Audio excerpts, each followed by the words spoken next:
back to Riel, and welcome to this, the first news moto of 2022. Thank you for watching our videos and taking an interest in the news of Cambodia. As you know, the revenue from all of our videos goes to charities here in Cambodia, so you're helping just by watching. In the description of all of our videos, you can see how much we've given, which charities we've supported, and links to their websites as well if you're interested in supporting them yourself. We recently made it to 7,000 subscribers, and we'd like to thank all of our new and existing subscribers for that support. Congratulations to Mark's Mildly Interesting for reaching his first 1,000, and also to Dave Does Cambodia for ploughing through the 2K barrier. There's a lot more to this YouTube stuff than a lot of people realise, and that's why it's so great to reach these milestones. Don't forget that you can join us over on Instagram as well if you'd like.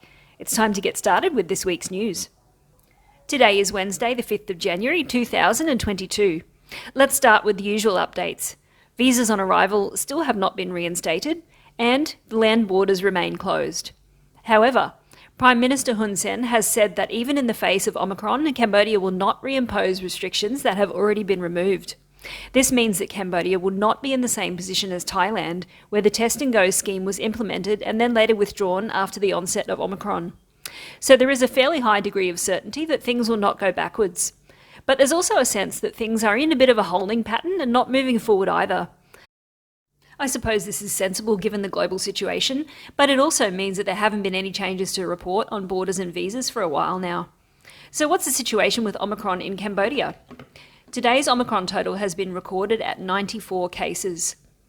Fears of a local Omicron outbreak in Cambodia are rising due to the escalating Omicron situation in Thailand, which has now registered over 2,000 cases of the new variant. Prime Minister Hun Sen announced that anyone who is found positive with Omicron will not be allowed to be treated at home. Worryingly, the protection against Omicron gained through booster vaccines begins to wane within 10 weeks, according to a briefing released by the UK Health Security Agency. However, Cambodians have been a little slow to take up the third dose. The Ministry of Health relaunched the booster campaign on the 3rd of January after the first campaign in October last year achieved fairly poor results. Cambodia has administered around 3.6 million booster doses, that's just over 21% of the population. In Laos, a rise in COVID cases has also been noted. On the 2nd of January, 644 new cases were found. We couldn't find any information regarding which variant these cases were. So far, Laos has had just 113,000 cases and 380 deaths. The first flights linking Phnom Penh and Ho Chi Minh City have landed, bringing to an end a period of suspension that has lasted nearly 2 years. It's time to head north to Siem Reap as there's a bit of news up there that needs covering. First up is the Angkor Archaeological Park. The ticketing arrangements that were put in place at the start of COVID have been extended until the end of 2022. This means that you get extra time to visit at no extra cost. 1-day tickets are valid for 2 days, 3-day tickets for 5 days, and 7-day tickets for 10 days. The real bargains come with the longer-term tickets though.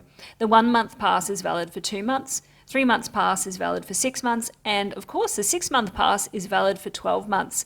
This means that you can visit the park for a whole year for just $200. Let's hope the visa situation improves so you can come and take advantage of this amazing offer. But don't go thinking you can do a live stream from the top of Angkor Wat. The Apsara Authority has just banned live video in the park without prior permission. We understand this to mean live streaming and not ordinary recording of video. In most of the temples, I reckon you'd be lucky to get any internet service at all, let alone enough to do a live stream. Wedding photography in the park also now requires pre-approval. These new rules didn't seem to bother the nearly 200,000 visitors who went to Siem Reap for the New Year holiday. Of the 200,000, 436 were foreigners. The photos of Pub Street taken on New Year's Eve show huge crowds and not very much social distancing. I really hope that we don't see a huge rise in COVID cases in the next couple of weeks. Next, we have an update on the criminal activities from the past week, and as usual, these are dominated by drug-related offences. On the 30th of December, 9 foreign nationals, and you know what that means, were arrested for possessing and smuggling nearly 350 kilos of crystal meth into Cambodia. The anti-drug police knew about their identities and their activities through cooperation with Chinese police. According to Chinese police, the suspects had created a system where they imported steel pipes via a ship from China to Cambodia.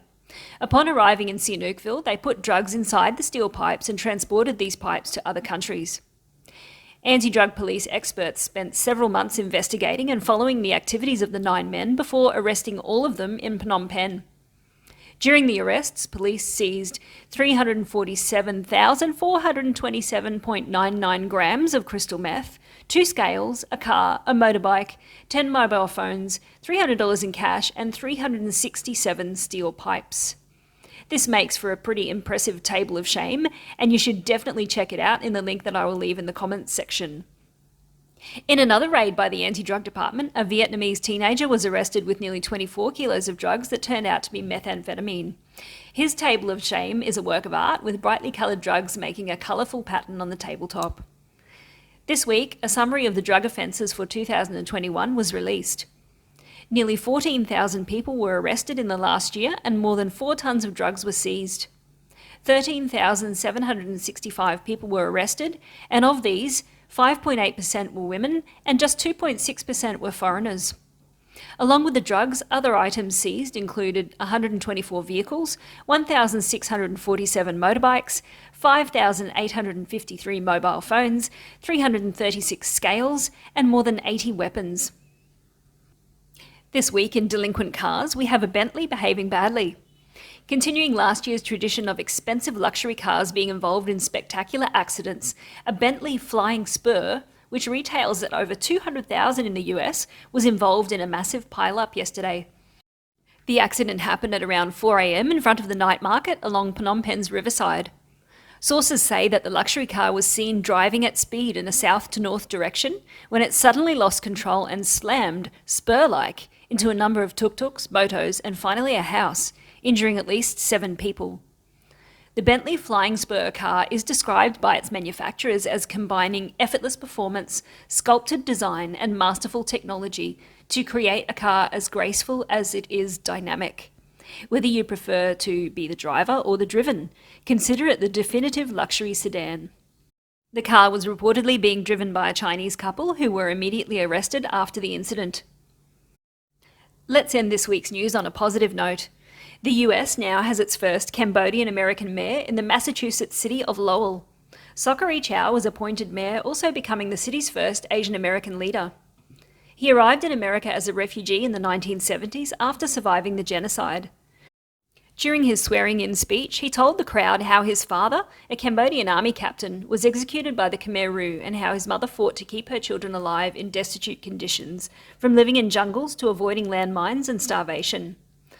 "I was a refugee, now I'm mayor of a major city in Massachusetts," Chow said. "As a proud Cambodian American, I am standing on the shoulders of many immigrants who came before me. We can no longer be just victims.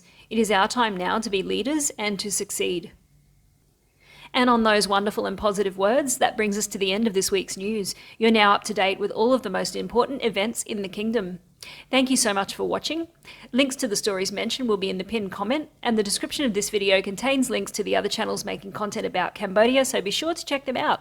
Take care, stay safe, and we will see you in our next video. Bye.